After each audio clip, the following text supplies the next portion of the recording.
E aí, gente, era nem isso aqui. Essa é a aula 2 do nosso curso sobre Introdução à Escola Austríaca, agora com Hans Hermann Hoppe, ou Hoppe, né? E agora a gente vai falar sobre o livro Uma Breve História do Homem, né? Eu acho que foi o primeiro livro que eu li dele, eu já gostei pra caramba, e foi um dos livros que me fez pensar sobre a real razão de que a sociedade se desenvolve, né? Sem dar spoiler, eu vou falar realmente a causa, né? Posteriormente. Bom, basicamente, ele dá nesse livro uma noção de como estruturas sociais se desenvolvem, como as sociedades surgiram necessariamente. Então ele vai dizer, por exemplo, no Paleolítico, que é a Idade da Pedra, né? Pensa no Flintstones da vida. No entanto, a vida dos caçadores-coletores enfrentava um desafio fundamental e, em última análise, insolúvel, né? As sociedades de caçadores-coletores levavam vidas essencialmente parasitárias, ou seja, não acrescentavam nada ao suprimento de bens fornecido pela natureza. Agora eu tenho que explicar. O que é um caçador-coletor? Ele faz duas coisas, por obviedade, né? Eles caçam. Caçam o quê? Peixes, animais selvagens, animais de grande porte. Tipo estilo indígena hoje em dia. Tem povos indígenas que estão até ainda sem contato com o ser humano ou quase nenhum contato. Eu vi o exemplo de uma ilha, acho que na Oceania. Tem lá, não, perto da Índia. Tem um grupo indígena ali que ninguém pode entrar ali e ninguém entra, né? Então os caras metem lança, né?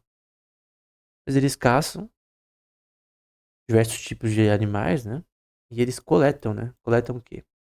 É, frutas do seu habitat, cogumelos, todo tipo de é, coisa comestível, planta comestível. Só que eles não plantam nada. Eles caçam, coletam. E eles têm aspectos de migração, né? Porque, assim, não vou. Não é pejorativo estar. Eles agem de certa forma como animais, porque basicamente eles migram. Eles são nomádicos, né? Não que povos nomádicos necessariamente são tão primitivos. Mas um caçador-coletor no seu âmago, ele é mais simples, né? Ele é obrigado a migrar, ele não fica num lugar só. Ele não consegue ficar num lugar só. Porque se ele ficar num lugar só, ele não vai ter o suficiente de comida para ele sobreviver. Então ele tem que ser bom em migrar.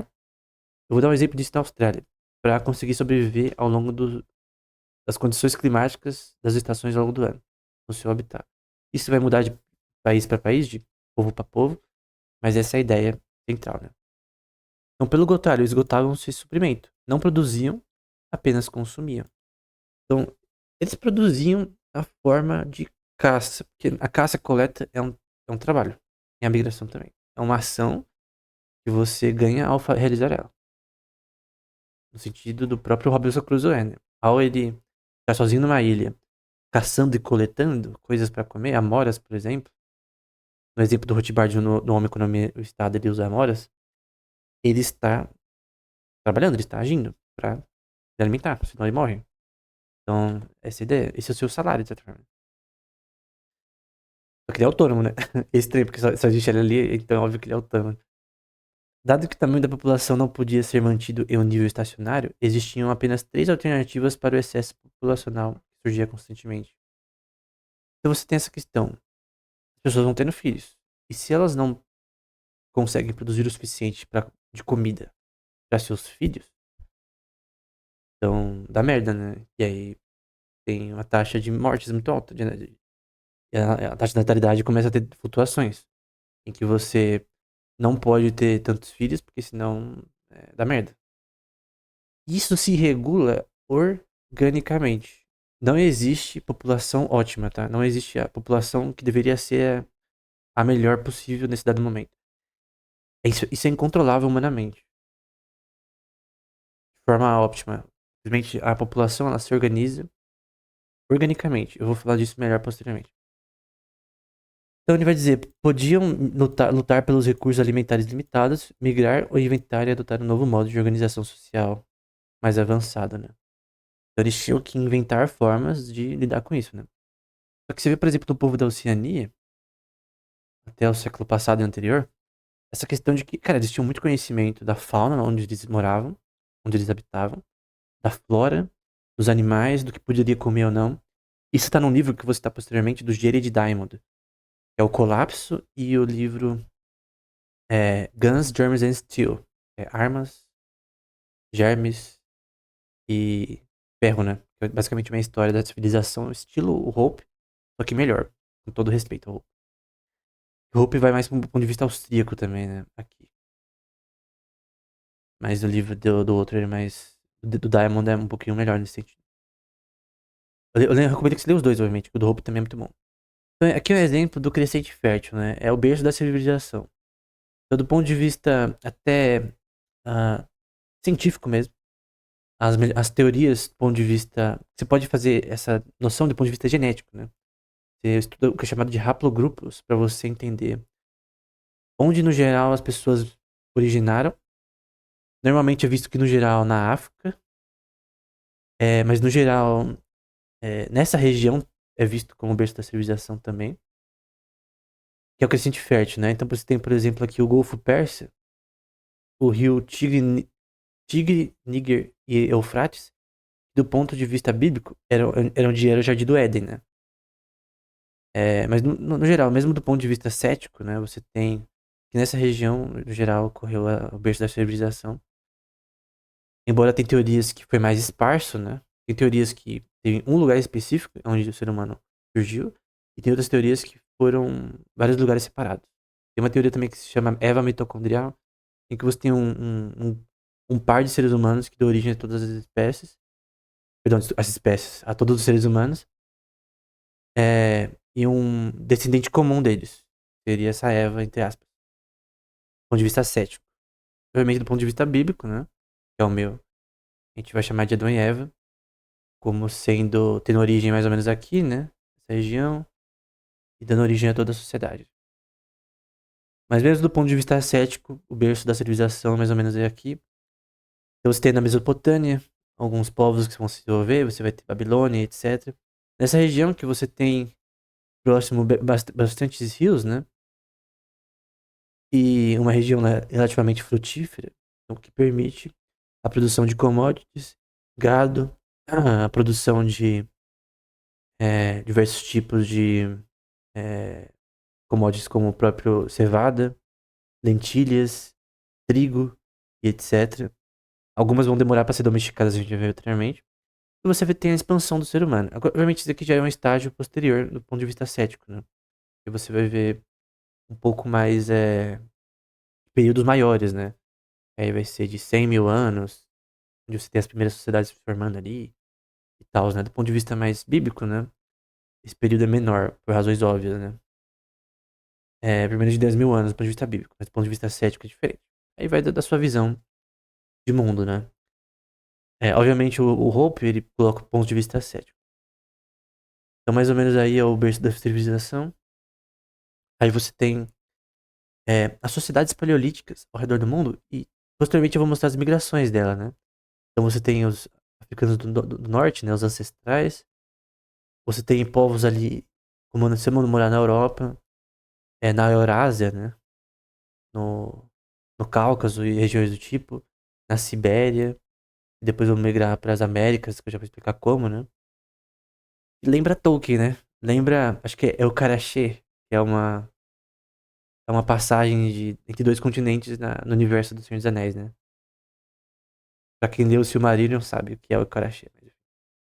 E aqui os da Ásia, né? Então esses povos, eles vieram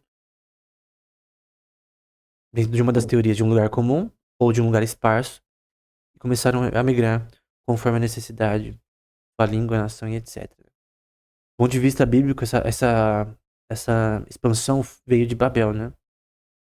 Que obviamente não é que é considerada do ponto de vista, ela não é considerada do ponto de vista cético, né? Mas do ponto de vista bíblico, né? Essa divisão das línguas criou essa migração geral dessas populações, né? Aí vai da sua visão de mundo. Então você tem aqui o que é chamado de Neolítico Jovem, né? Então, Paleolítico e Idade da Pedra. Neolítico você já consegue ter agricultura e povos sedentários, que não significa que eles não faziam nada, é só que eles ficavam num lugar só. Você tem alguns grupos ali, né? No Cáucaso, Neolítico, ali na Anatólia, os Tessalianos, né? Tessarianos não, né? Chamado de Neolítico Tessariano. Enfim, você tem grupos populacionais que começam a se dividir aí em 6.000 antes de Cristo, por exemplo. Na parte de genética, você tem o que é chamado de estudo de haplogrupos, né? Com base no estudo do DNA atual, você consegue entender as divisões populacionais historicamente, como se fosse um relógio temporal, e grupos populacionais diferentes em diferentes períodos. Então, esses números aqui, como I2, R1A, são haplogrupos, né? E você pode identificar até, nesse site aqui que eu usei como base de visual, né? Descendências de populações baseadas nesse haplogrupo. Né? Você consegue identificar que tal haplogrupo mais ou menos viveu naquela região, ou em outra. Então isso é muito interessante, né? Você vê a história da civilização humana do ponto de vista genético, né? Nesses haplogrupos de cromossomo Y, no caso, né? E aí você tem o Neolítico Jovem, né? Tem algumas culturas aqui de 5.000 para 4.500 anos antes de Cristo. E você já tem aqui já uma difusão maior populacional e certas culturas nascendo aí, né? E aí você tem a divisão da agricultura e dá pra ver que a agricultura, ela nasceu no crescente fértil, né? Então aqui a gente vê que isso é realmente o lugar onde foi a concentração da agricultura inicial. Então, na teoria que tem a ética, né, que você tem um lugar inicial do ser humano e uma expansão da África para o resto do mundo, então, obviamente, o conhecimento inicial da- necessário para uma produção e aumento populacional aconteceu provavelmente no crescente fértil. E aí você tem a divisão para outras pessoas migrando para outros lugares, né? Por razões que são de preferência, né? Guerras, enfim, pode ter várias razões que um grupo populacional vai para outra região. Pode ser condições climáticas, oportunidade, enfim, é para ir para lugar onde não tem governo, quer fazer, viver da forma que quiser, estilo Torgal, né? Tô lendo Torgal recentemente. E o Torgal é assim, né? Ele prefere viver numa ilha ali perto da Noruega, né? Enfim. Eu tô lendo agora esse quadrinho, né? Mas enfim. Tem muita economia por sinal, eu tô escrevendo sobre essa questão nele, né? Mas você vê que ela foi uma expansão que, por exemplo, não começou aqui em Portugal, por exemplo, onde a gente chama de Portugal, mas começou pra cá e foi expandindo, de certa forma, né? É uma das teorias, né? E aí você tem a idade do bronze jovem, né? Por que a idade do bronze? Porque você já consegue ter um pouco de metalurgia, que vai permitir uma agricultura mais eficiente, né? Porque só com pedra não dá pra você fazer o negócio, é que nem Minecraft, né? Precisa fazer a picareta de ferro, a de diamante, ouro, pra você fazer um trabalho mesmo, mais eficiente, né? É mais ou menos assim. Só que é de pedra pra bronze e depois metal, né? Ver a idade do metal. É, mas aqui é bronze, né? Você tem uma questão de conhecimento pra você fazer isso, né? Então você já tem cerâmica aqui, Uralic Speakers, né? Nem sei que é Uralic, né? Você tem os proto-indo-iranianos.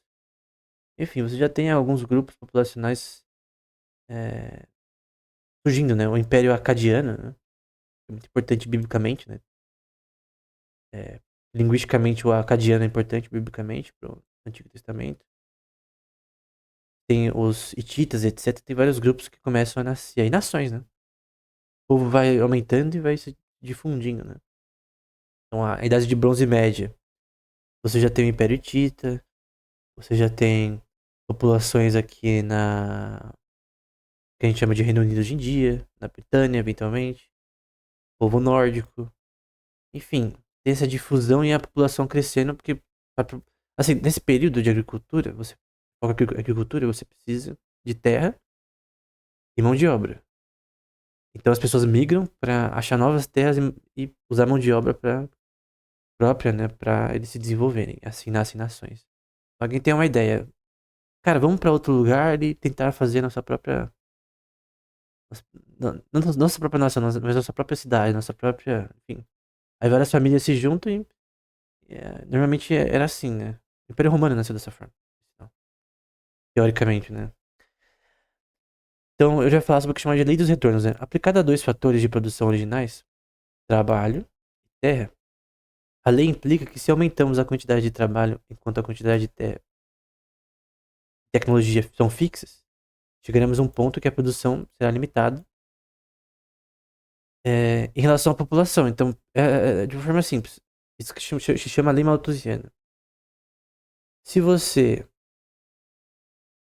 é, produz menos do que você consome, vai dar merda. É basicamente isso.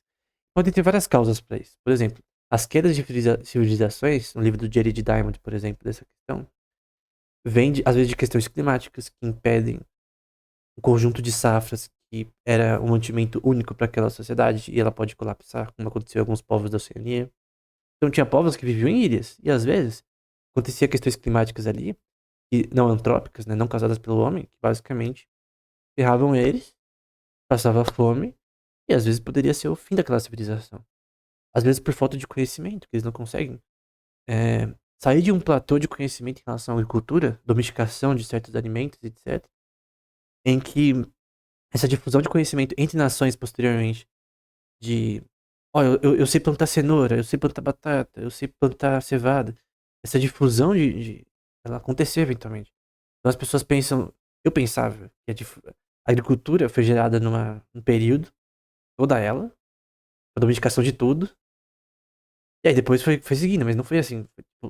Foi vários períodos que a, a união de certos tipos de verduras e criou os tipos que a gente tem hoje, né? O próprio Jared Diamond cita, né? Alguns exemplos que, cara, são muito bons, né? A batata que a gente tem, a cenoura que a gente tem, ela não veio do além. Teve até especiação, né, em relação a isso, né? Você combinar aí certos tipos de plantio para gerar isso, né? Então, a lei malthusiana é simples. Basicamente, aqui são os recursos e a população. E aqui é o ponto de crise em que os recursos, eles não acompanham a população. Então, você tem muita gente nascendo para a quantidade de produção que você tem de comida. Obviamente, numa economia internacional como a gente tem hoje em dia, pô, a nação, por exemplo, o Japão, não é tão bom de agricultura. Ele não tem tanta terra e não é tão. E é muito montanhosa a terra do Japão, né? Muito ruim para plantio em relação a certo tipo de commodities. Eles importam. Mas teve épocas que o Japão não tinha relações com outras culturas. Então, como você vai importar? Ele tinha relação ali um pouco com a Coreia. E os mongol que às vezes tentavam atacar eles ali. E é isso. Aqui parte dali do que a gente conhece como China.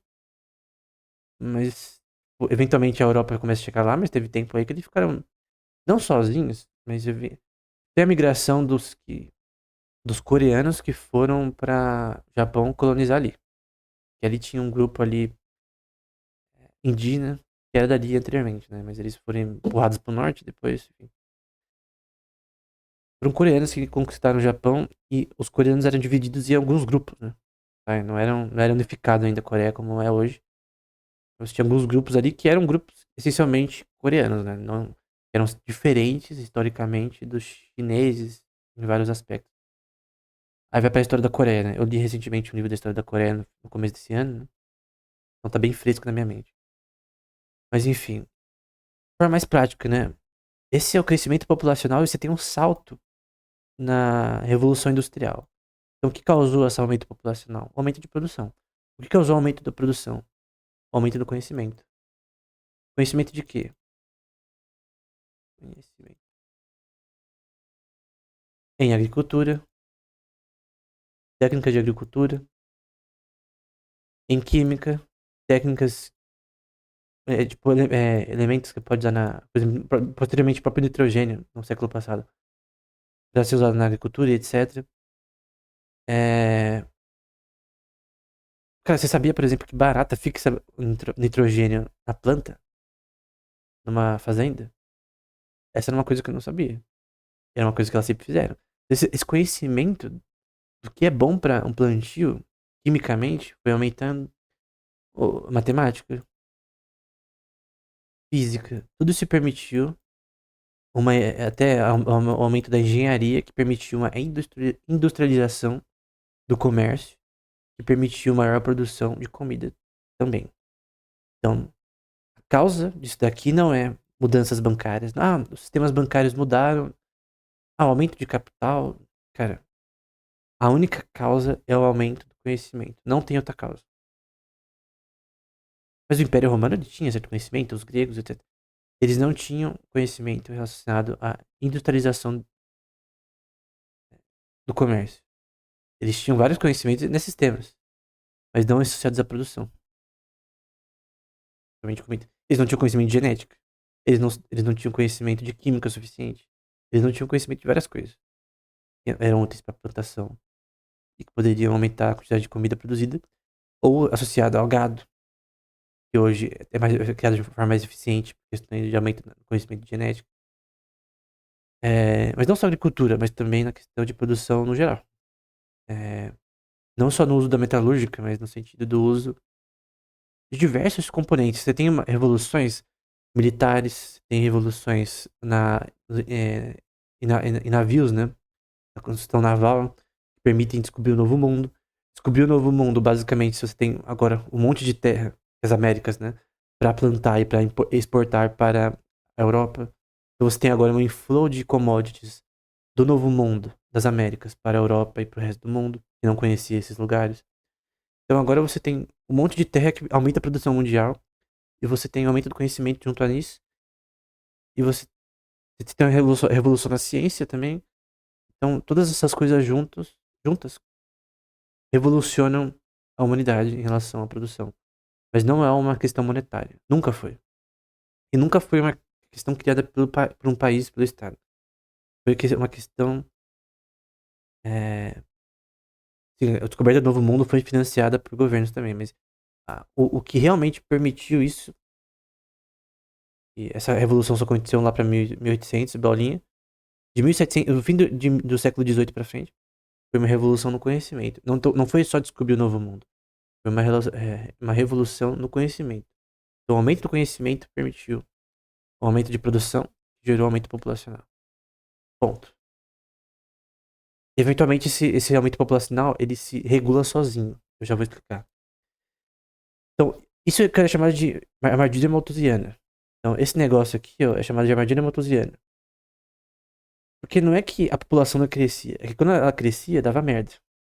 Tinha fome, tinha falta de comida, de alimentos, etc. Então as pessoas tinham menos filhos, crises econômicas e etc.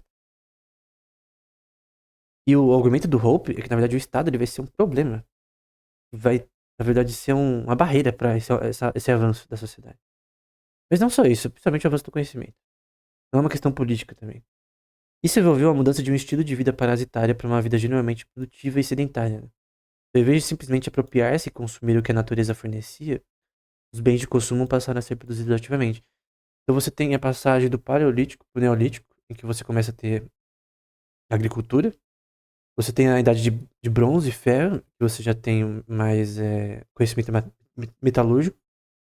E eventualmente você tem a questão burocrática, né? Então a burocracia, o Estado no sentido burocrático, monárquico, dinástico e etc., e aristocrático e vários cráticos,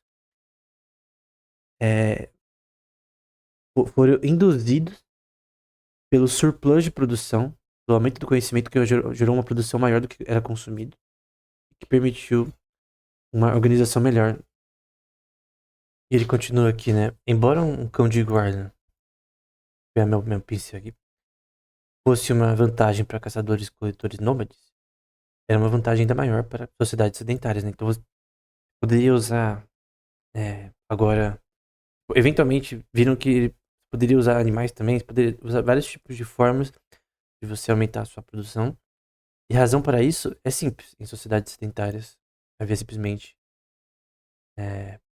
mais coisas a serem protegidas, né? Agora você tinha que proteger, e agora você não tá fixo no lugar.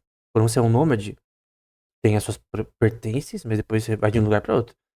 Quando você vive num lugar só, você tem que proteger aquele lugar. De tribos locais que vão tentar atacar você. Coisa do tipo. Ou grupos migratórios também que podem te atacar.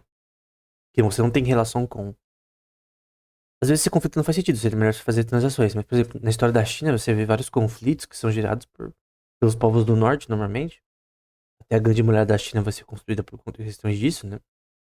Tinha um conflito com quem era mais do sul. Então, eles eram mais primitivos do norte em vários aspectos. Não vou dizer primitivos. Não, talvez menos avançados ao ponto de burocrático, mas a ponto de construir uma sociedade como a China construiu eventualmente, né? E até vai ser mais avançada que a Europa em alguns momentos, né, da história. Mas enfim. Em sociedades de caçadores-coletores, era preciso temer pela própria vida, já pela agressão externa e interna. Mas não, tipo, uma propriedade fixa que você tem, né? Porque basicamente você é nômade, né? Aí você tem o que é chamado de formação familiar, né? E de dissipação familiar. Com a formação das famílias, ocorreu a fragmentação de um núcleo familiar unificado em vários núcleos familiares independentes. E com isso também a formação da propriedade diversa, ou privada da terra, né? Então quando Abraão ele saiu lá de Ur, dos caldeus até Canaã, ele misturou o trabalho com a terra, naquela terra de ninguém, na área que ele habitou especificamente. Tinha pessoas ao redor, mas não na área que ele habitou. E aquilo virou sua terra. Ninguém tinha terra ali. Também ele foi pro Egito, depois voltou. Enfim, depois é, seu é, neto, né? Jacó vai pro Egito com 70 e poucas pessoas e cresce ali e vira realmente uma nação em Gossém, no Egito. Mas o grande ponto é que eles voltam depois e formam uma nação real em Canaã, que era a terra onde Abraão misturou o trabalho com a terra. Só que eles tomaram a terra, né? Porque não era mais, entre aspas, terras deles, porque Abraão tinha saído de lá tecnicamente, né? O neto de Abraão. Então, os postos que eram de Abraão lá já deviam estar tomados e tal. Passou, tipo, centenas de anos, né? Então, tudo que era de Abraão, postos que ele criou, etc. ali, foram tomados. Mas eles reconquistaram a terra na raça, né? De forma bélica. Então, todas as nações que a gente vê hoje em dia, elas foram conquistadas de alguma forma, eventualmente através de guerra. Na história humana, a gente não nasceu numa bolha. Eventualmente, você teve conflitos bélicos, né? Seja de sociedades tribais ou etc. inicialmente, e gerou as divisões que a gente tem hoje. Também teve divisões culturais, etc. Enfim. Então aqui é um mapa das grandes migrações. Você vê aqui para África, para Austrália. Aqui, a questão de o que eu falei do exemplo que eu falei de Tolkien de Okarashi, né? Você tem a difusão aqui de pessoas aqui de parte da Sibéria, coisas do tipo Neo-Sibéria, que vão para o Novo Mundo, passando aqui por parte de que hoje é a Rússia e o Alasca, né? Aí você fala, como que eles passaram? É que, cara, um tema muito importante na geografia é da história da geografia e de como a geografia da Terra era diferente do passado, por razões óbvias. Então, você tem períodos meio que glaciais, etc., e mudanças não antrópicas, ou seja, não causadas pelo homem, e no caso, nessa época, dava para você passar de um lado para o outro dessa região, que a gente conhece como Rússia, né? E Alasca, é, a pé, com um gado e com talvez bastante coisa, né? Todos os pertences que eles tinham. O que não é hoje em dia. Então eu acho que um vídeo esses dias aí, que é um canal sobre história da Britânia, né? E na parte onde fica a Finlândia aqui, etc., tinha uma região que dava pra você passar por pé. Então, que teoricamente seria uma mudança aí geográfica nesse sentido daquela região. Teoricamente, né? Só pra citar um exemplo. Não necessariamente é verdadeiro. Mas eles conseguiram passar essa teoria de como aconteceu a migração para as Américas. Sem citar Pangeia e coisas que não faz sentido eu citar aqui. Esse é um exemplo da migração do haplogrupo R1. Então é um haplogrupo específico populacional em que você tem as transições estimativas de certos períodos. Você consegue fazer esse calendário, entre aspas, genético dos haplogrupos que foram para, eventualmente, para deram origem aos celtas, que deram origem aos saxões, ao povo dos daneses, vikings, etc., eventualmente, na Noruega, enfim. Enfim, essa dispersão migratória é possível de ver, analisado do ponto de vista genético. Então isso aconteceu, é um fato. Então tem dois tipos de modos concebíveis de difusão que o Hopper cita, né? Os colonizadores originais gradualmente se deslocaram às tribos nômades vizinhas. Então, conflito de tribos, aí uma fala que você tá me dando um pau, então eu vou fugir, eu vou pra outro lugar, e assim, pode ser assim. Ou em busca de novas terras cultivadas, de cultivo, né? Ou então essas últimas imitaram e adotaram um novo estilo de vida por iniciativa própria, né? Então ela simplesmente falou, quer saber, eu vou pra lá, porque aqui, por exemplo, a gente não tá tendo uma crise climática, então eu vou sair daqui. Então acontece, por exemplo, Noemi, ela sai no livro de Ruth, né? De Israel exatamente porque tava tendo uma crise de fome ali. Pode ter várias razões, várias causas, né? Pode ser uma questão climática ou outras. Então é uma decisão. Uma difusão pode vir por várias razões. E depois se fixar em outro território, né? Você obviamente tem que ser bom, menos zingado em agricultura. Então, como foi o advento do Neolítico, né? Desde então, lenta mas seguramente, o novo modo de produção da agricultura e pecuária, e tem abrir um parênteses aqui, povos nomádicos praticavam pecuária, tá? E povos nomádicos às vezes enfrentavam nações sedentárias e ganhavam. Então, não é que os povos nomádicos eram piores, né? Pelo contrário, dependendo ali, eles poderiam tretar com os caras sedentários ali, que tinham um governo bem estabelecido, burocrático e bem estabilizado, né? Já com escrita desenvolvida, etc, né? É uma coisa que se desenvolve, né?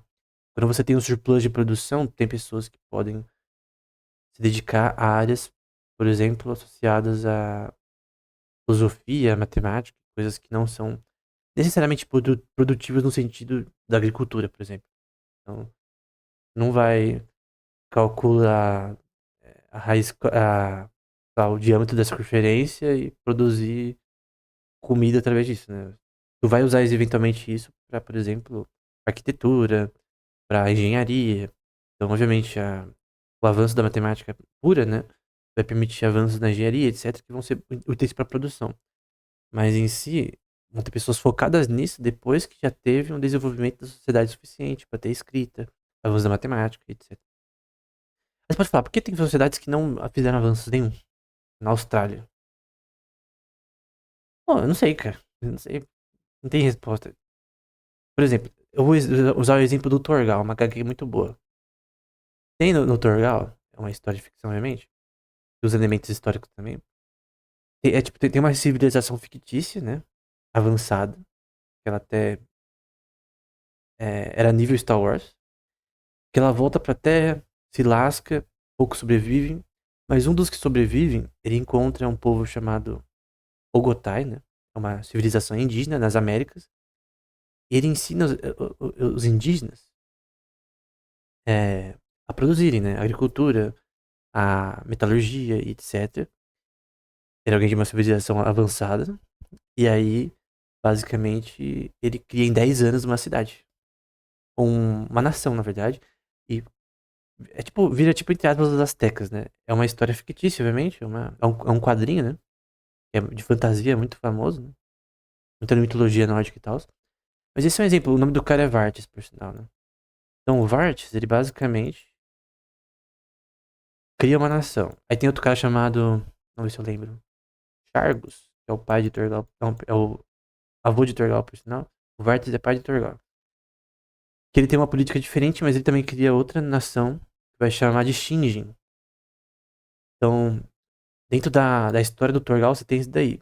Então, se o Vartes nunca tivesse ido lá com aquele povo indígena e fizesse eles se desenvolverem economicamente, eles ficariam naquele nível. Que nem quando os portugueses chegaram no Brasil. Então, contanto que você tenha uma ou grupo de pessoas que tem conhecimento suficiente, a civilização vai avançar. A questão é que quando você não tem ninguém que pensa fora da cachola, aí você não tem avanço. E é até hoje em dia. Então, baseado na propriedade privada da terra e organizado em torno de núcleos familiares separados, né? Eventualmente você tem essa difusão de agricultura e, obviamente, o conhecimento daquele grupo populacional que vai permitir que eles se desenvolvam. Então, este ponto marca o tamanho. Aqui é um ponto que eu discordo, tá? Eu chamo de mito da população ótima, né? Este ponto marca o tamanho populacional ideal. Se a população crescesse além desse tamanho, a renda per capita diminuiria. Primeiro, não existe população melhor possível, que é o termo ótimo é no sentido de ser matematicamente o melhor. Então, qual que é a população que bate de certinho com o nível de produção atual de comida? Aí os caras falam, não, crise populacional. Tem vários filmes que falam, não, esse vilão aqui é o tipo Thanos. É a crise populacional. Você tem que diminuir a população porque não vai ter o suficiente de produção. Vai criar crises econômicas, sistêmicas que vão destruir a sociedade. Isso é uma falácia. O Thanos estava errado.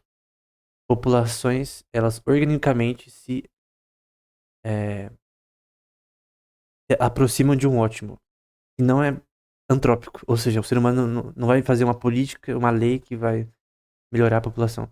Ah, mas na Itália tá tendo baixa populacional. E daí, cara? Estavam reclamando quando tinha aumento populacional no século passado.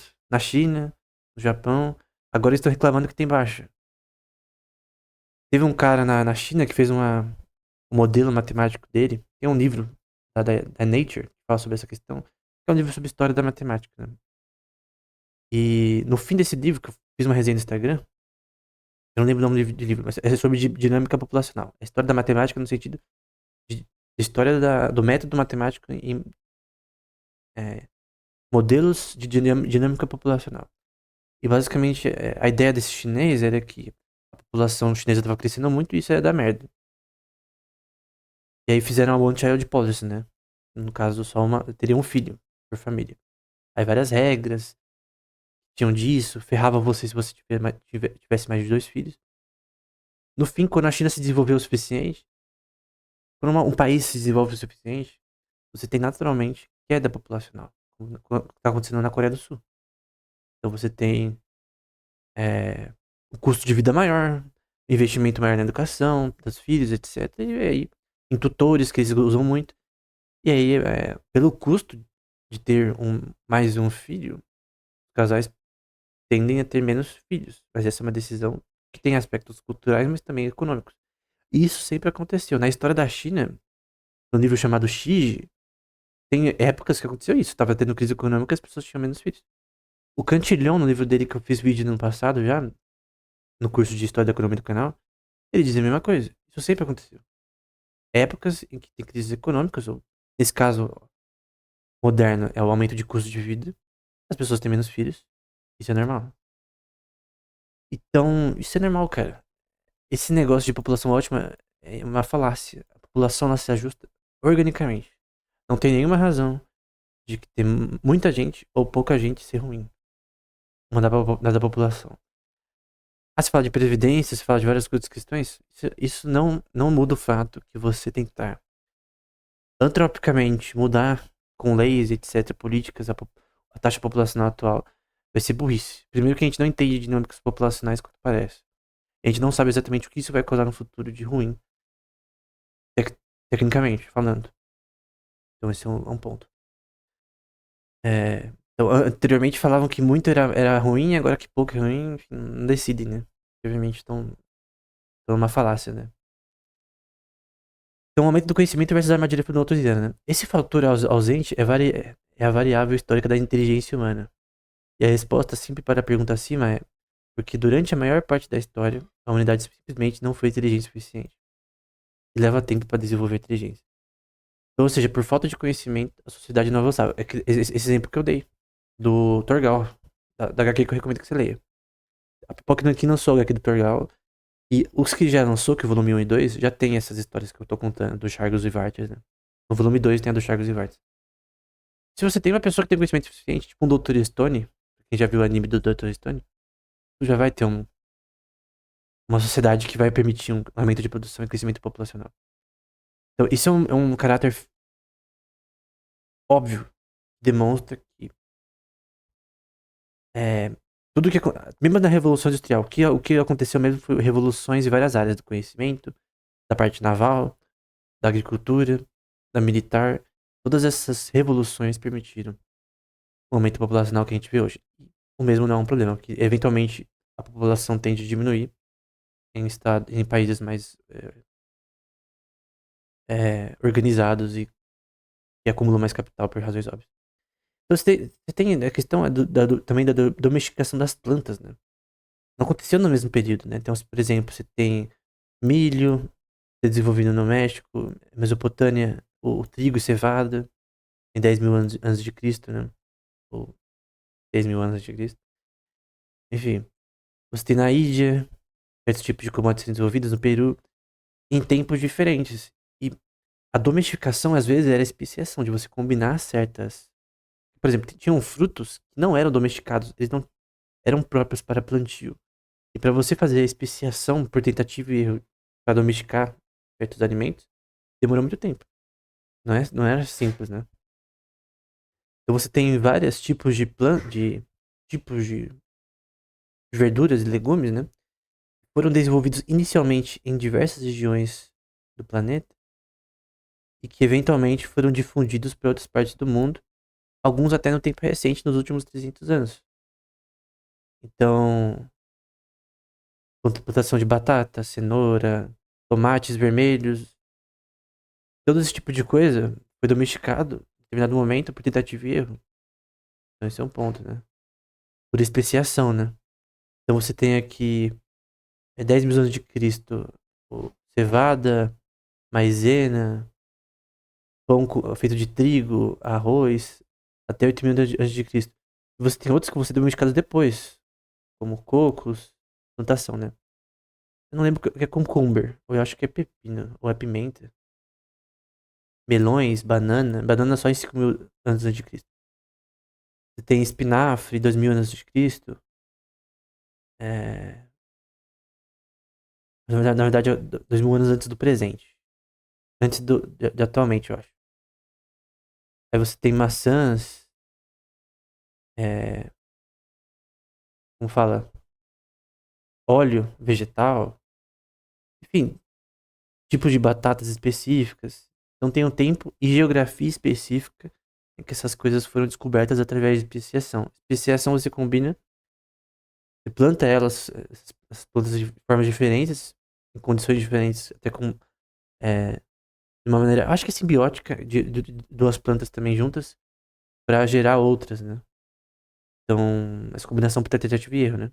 E por sinal, esses povos dentários, mesmo não desenvolvidos ainda, eles tinham um conhecimento da agricultura muito alto. Mais do que eu e você. Por sinal, se você até hoje em dia for na Oceania e for nas áreas mais primitivas ali que tinham no século passado, ainda tem é, povos mais indígenas que eram sedentários, que praticavam agricultura. O conhecimento deles da flora, isso não é a minha opinião, tá? É a opinião do Jared Diamond, que ele escreveu uma história aí dessa questão. Ele fala sobre a domesticação das plantas. Ele esteve com esses caras fisicamente na Oceania, na Papua Guiné, principalmente. E, cara, os caras têm um conhecimento muito amplo disso. Pô, que eu e você não teria mesmo se a gente fosse ensinado. Que é uma coisa que você aprende desde a infância, da flora local, etc, né? Então eles tinham um conhecimento muito grande. Eles eram inteligentes, cara. Eles só precisavam de um empurrãozinho em outras áreas. E eles desenvolveriam. Capacidade estava ali, com certeza. Então, outra questão, né? Questões climáticas importam, né? Não antrópicas, tá? Não causadas pelo homem. A razão para essa aparente anomalia é fácil de detectar, no entanto. Para inventar a agricultura e a pecuária, dois fatores são necessários. Primeiro, inteligência suficiente, conhecimento. Então, como eu disse, se aparecer alguém com conhecimento ali, de fora, vai dar bom para aquela sociedade. E muitas sociedades na história colapsaram por falta de conhecimento. Os maias, por exemplo, teve problemas climáticos que afetaram eles. Não só enchentes, né? Mas várias questões, enfim. Circunstâncias naturais favoráveis para aplicar para tal inteligência. Aplicar tal inteligência. Então, eu quero mostrar um exemplo da Austrália. O livro do Jared Diamond e também qualquer livro que fala sobre a história. A Austrália Paleolítica. Eu tô pra ler um livro focado apenas nisso. Mas dos que eu vi que comentaram sobre isso, a Austrália é basicamente, além de ser um terreno de animais malucos, né? A Austrália é tipo o Mordor do mundo da vida real, né? Tipo o lugar mais maluco que tem, né? O clima da Austrália é maluco. Tem várias questões ali que são. Meteorologia já é não, é caótica por sinal, matematicamente, né? Mas já é complexo por design, mesmo pra hoje em dia. Mesmo assim, os caras conseguem produzir. É, desenvolveram uma agricultura e bastante exportação de certos commodities, mesmo nessas condições. Mas, por exemplo, grande parte da Austrália é deserto. Primeiro ponto. Tem parte da Austrália que é inútil, basicamente. Grande parte é savana. Então, savana você não planta. No geral, necessariamente. E grande parte você tem mudanças climáticas que vão alterar aí a possibilidade de plantio em certos momentos do ano. Então, tá até o nome esquisito aqui. Então, a Austrália é esquisita, mas o grande ponto é que os padrões migratórios dos povos paleolíticos na Austrália. A questão é como que os caras na Austrália conseguiram sobreviver tanto tempo, os povos indígenas ali. E basicamente, teoricamente, era basicamente possível, cara. Alguém sobreviver milhares de anos ali. Foi o povo mais a parte de todo o mundo por mais tempo na história. E é muito deserto. Assim, o Jared Diamond, ele foi lá. Ele não só ficou aqui nessa parte aqui de cima, na Nova Guiné, etc, aqui nesses arquipélagos, mas ele também conheceu esses povos aborígenes dessa região. E, mano, o conhecimento deles do deserto, de onde eu podia ir ou não, etc, é muito alto, né? Então, os caras viviam ali toda a vida, né? Os caras, eles sabiam como sobreviver ali, né? É um conhecimento específico da Austrália que faz deles uns caras muito espertos nesse sentido, né? Então aqui é teoricamente o padrão migratório paleolítico dos australianos, né? Os caçadores-coletores, que eram bem primitivos, né? Não tinha nenhuma sociedade nível asteca ali, nem nada disso.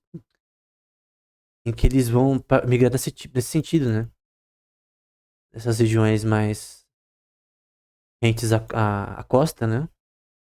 Aqui na Nova Guiné você tinha já mais uma parte de plantio melhor. Você tem um monte de grupos aborígenes em várias regiões aqui, que habitavam toda a Austrália, tá? Mas você tinha esses padrões migratórios. Então esse é um ponto, né? Essa estimativa aqui, do ponto de vista cético, é de 40 mil, quase 50 mil anos atrás, né? Enfim. Então você tem aqui a parte mais de deserto, né? A parte que tem planícies, etc, que você pode fazer alguma coisa. A parte subtropical, a parte mais temperada. É um clima maluco. E tem as possíveis rotas migratórias, né? Estimativas, povos, né, da região, com base em arqueologia, né? Que é em questão de quilômetros, não, quanto eles se moviam de quilômetros localmente, né? Então não é que eles necessariamente davam a volta aqui, né? Mas que você tem padrões migratórios de lugar para lugar em clusters desses povos, né? Com base em arqueologia. Se você quiser saber mais sobre essa questão da Austrália, da Groenlândia, por exemplo, de outros, da Oceania, né? Como essas sociedades que ficavam mais afastadas do resto do mundo viviam, né? Eu recomendo o livro Armas, Germes e Ferro, de Jared Diamond. E o outro que é tipo a parte 2 que é o Colapso, né? Que foi best-seller aí do New York Times. O próprio. Eu descobri esse livro, na verdade, numa uma das conferências da Berkshire Hathaway, que o Charles Munger ficou enchendo o saco de todo mundo falando que esse livro era bom. E o cara tava certo, mano. Esse livro aqui é o melhor que eu já li no tema. É o mesmo tema que o do Hope.